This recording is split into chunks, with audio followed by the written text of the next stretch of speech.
Atenção, a informação tem sempre prioridade aqui no Linha de Frente, é debate, mas a qualquer momento o jornalismo tem prioridade e é chamado porque os fatos estão acontecendo. Nesse momento, Letícia Fagundes, direto do Rio Grande do Sul, ela foi até uma granja de arroz mostrar como tem sido o dia a dia dos agricultores após fortes chuvas e inundações que atingiram o estado do Rio Grande do Sul. A Letícia tem nos mostrado diariamente, aqui no Linha de Frente, relatos exclusivos e a luta dos gaúchos para se reerguer em meio à tragédia. Letícia, bem-vinda mais uma vez. Ontem nós falamos sobre a produção de arroz e hoje tivemos a notícia que a Justiça liberou que o governo traga o alimento lá de fora. Bom, você foi até uma granja, o que você viu por lá? O que os agricultores do Rio Grande do Sul estão falando sobre essa importação de arroz que o governo federal decidiu fazer? Você está com a palavra. Boa tarde, Capês. Boa tarde, ouvintes e telespectadores da Jovem Pan do Brasil todo e do mundo também.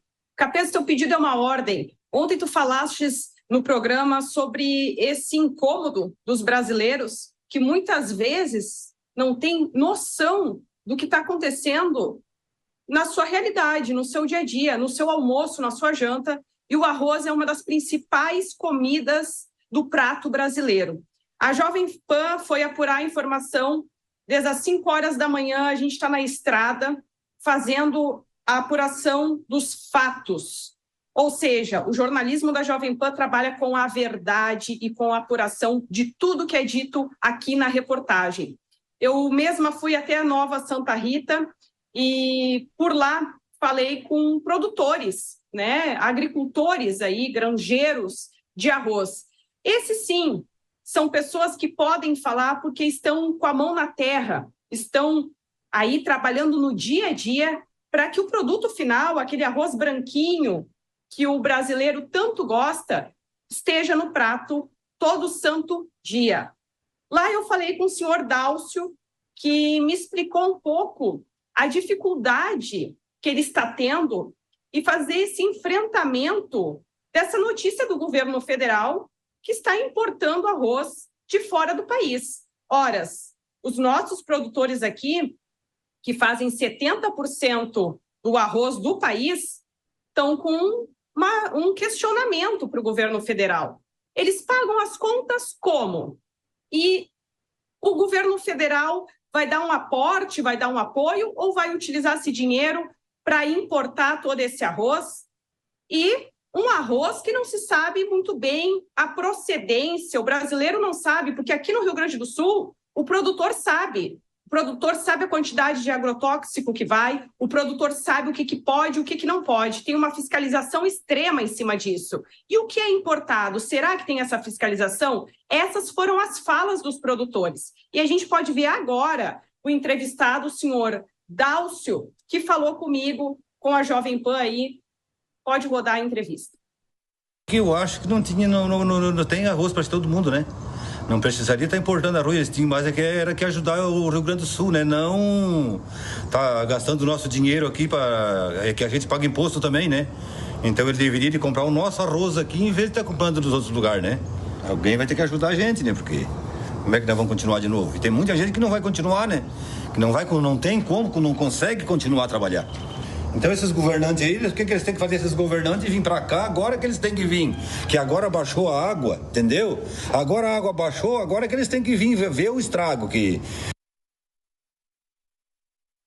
O senhor Dálcio me comentou também, ele perguntou, Letícia, quem é que vai pagar o trator novo que eu comprei se eu financei no banco e o único jeito de eu pagar era plantando o arroz? E a gente fica sem resposta para o agricultor aí, que é a pessoa que faz a comida da gente no nosso dia a dia, não é mesmo?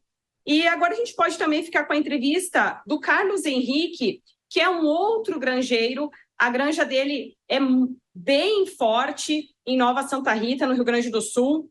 E ele falou comigo também que tem aí uma probabilidade de 5 anos pela frente para que tudo comece a querer voltar ao normal. Fique com a entrevista. Pegou água até 2 metros aqui, mais ou menos.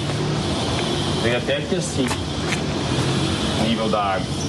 Aí eu tinha 2 silos lá com arroz dentro, os 2 molhou. Até aqui molhou. E pra cima também perdi bastante, porque ele esquenta e fermenta e...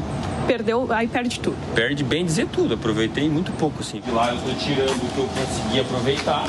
O de baixo que molhou, ele soca, ele vira uma pedra quase e a gente não... Tem que botar fora. E só ali, eu acho que eu vou perder... Só dentro do silo ali, eu acho que eu vou perder uns 10 mil sacos de arroz para mais. Né? O preço de hoje, vou botar R$100, 10 mil sacos de arroz é R$1 milhão.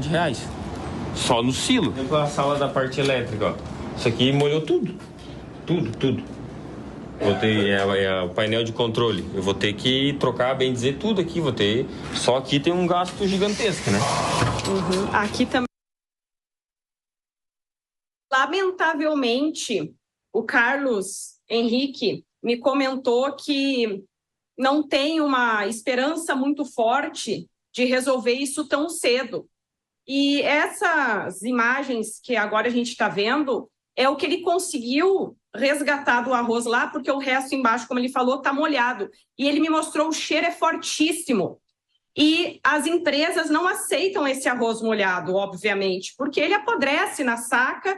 Aí eles estavam colocando o arroz seco, que eles conseguiram ainda salvar, mas, infelizmente, o arroz que vai ser importado, como eles mesmos disseram, não se sabe como esse arroz, a qualidade dele chega aqui. Aí, é o momento que ele me dá o arroz molhado, ele falou assim, eu vou ter que atirar para os animais comer, porque não tem mais o que fazer, eu perdi tudo. E quem é que vai me dar o retorno desse prejuízo? Porque o governo federal não está apoiando. Então, essa é a fala dos agricultores aqui no Rio Grande do Sul.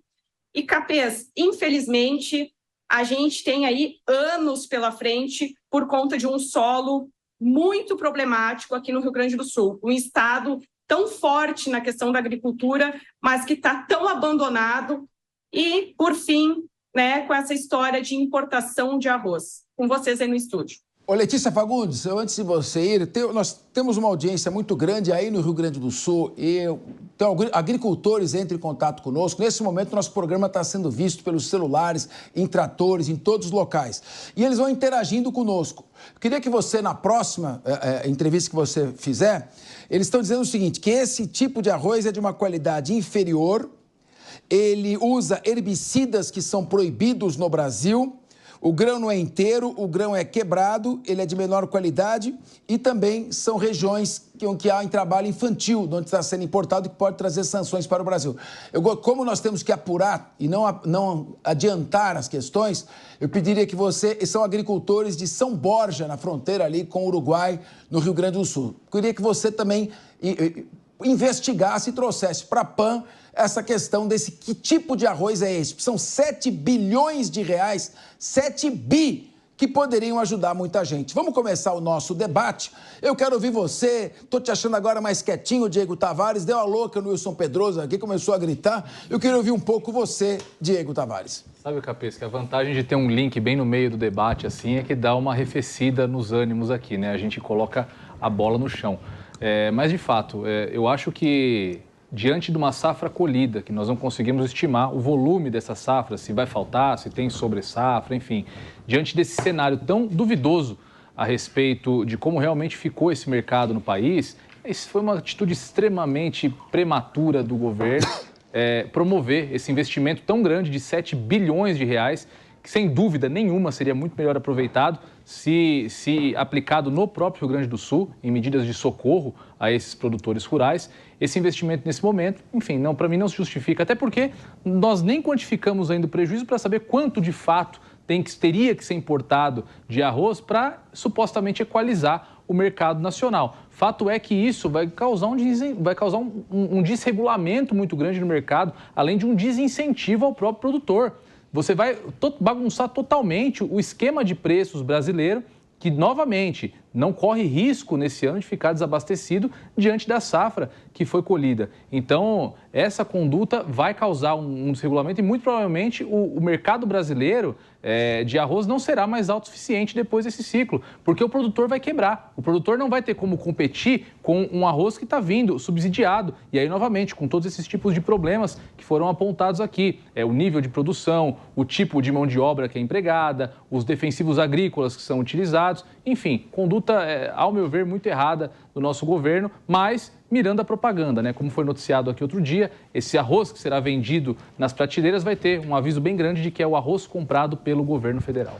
Só corrigindo, São Borja é a fronteira oeste do estado do Rio Grande do Sul, faz fronteira com a Argentina e é a principal região produtora de arroz no Rio Grande do Sul, o estado que mais produz arroz no Brasil. Cristiano Beraldo, a impressão que eu tenho é que é um governo movido pelas emoções. São as narrativas. Então, primeiro é a defesa da Amazônia, depois é a tragédia dos Yanomamis, e depois é outra discussão que ano eleitoral não pode ter, tem que ter déficit fiscal, porque é com dívida que você progride.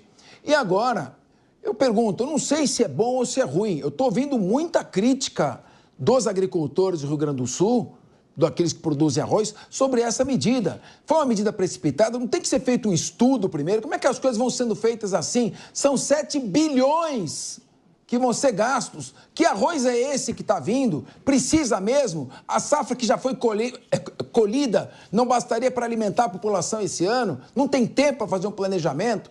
É isso, Beraldo, que eu fico, assim, perplexo. Capês, a gente poderia até torcer para que esse tema tivesse tomado esse contorno por uma questão emocional, um excesso de pressa de alimentar a população brasileira. Mas estando no Brasil, estando tratando de um assunto que envolve 7 bilhões de reais, a gente não pode ser tão ingênuo e primário de achar que realmente tem alguma emoção envolvida nas decisões que foram tomadas. Quando a gente olha a situação que vimos agora na reportagem, as entrevistas feitas, a realidade daquelas pessoas que estão ali tomando risco, como eu falei anteriormente, tomando risco para produzir o arroz que alimenta, esse sim, o arroz que chega à mesa da população brasileira, essas pessoas é que precisam da verdadeira reforma agrária, essa que o PP defende, para o MST, essa turma que se acha abençoada, intitulada A Terra de Graça, mas ele ali não. Esse último que a gente viu falar mostrou até onde a água chegou dentro dos seus silos, aonde a água entrou no seu quarto ali de elétrica que controla. Hoje tem uma tecnologia enorme na produção agropecuária. A gente viu que aquilo ali foi tudo destruído pela água. Ele sim precisa de ajuda, porque uma vez que se ajude a ele tantos outros que produzem o arroz, aí sim nós teremos garantia de abastecimento no longo prazo no Brasil. Não se pode simplesmente fazer esses acordos para trazer arroz da Ásia. Arroz que vai ter que, primeiro, ser embalado. Então, vão fazer as embalagens, vão mandar para lá, aí eles embalam já no pacotinho do governo federal e trazem para o Brasil de navio. Quanto tempo isso vai demorar? Era muito mais rápido recuperar a infraestrutura de logística para que o arroz que está sendo salvo ali possa ser distribuído, para que a gente pense em soluções aqui, dentro de casa. Mas não, querem inventar moda. E não se inventa moda no Brasil, sobretudo vindo do governo federal, com boas intenções. Isso é que me preocupa. E tem outra coisa que me preocupa também, Capês. O Rio Grande do Sul é o principal produtor de vinhos do Brasil. Eu quero saber quanto o governo federal vai separar para comprar vinho francês, embalar com a marca do governo federal para distribuir aqui, para não deixar o brasileiro sem vinho.